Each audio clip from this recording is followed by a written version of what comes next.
doors. So many doors, and yet one is missing.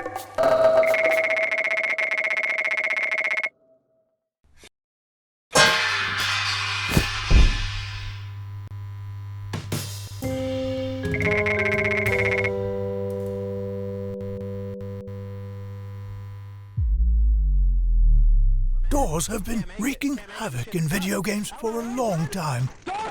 In her 2014 blog post titled The Door Problem, game designer Liz England explained why and how.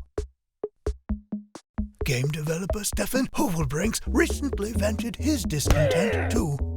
Inside Games put it nicely when they said that there is probably no faster way to break the immersion of a game than a busted interaction with the door. Well, our new experimental video game makes matters even worse. It shows that hidden behind the technical problems of designing video game doors, there are even more deeply rooted philosophical problems. What does it mean to represent a door? How can you do it? And what do players even interact with when they open game doors? Interested? Then open doors.gualeni.com in your browser and, well, unlock the mystery. Doors, a free short experimental digital game featuring a lot of doors. Can you handle it?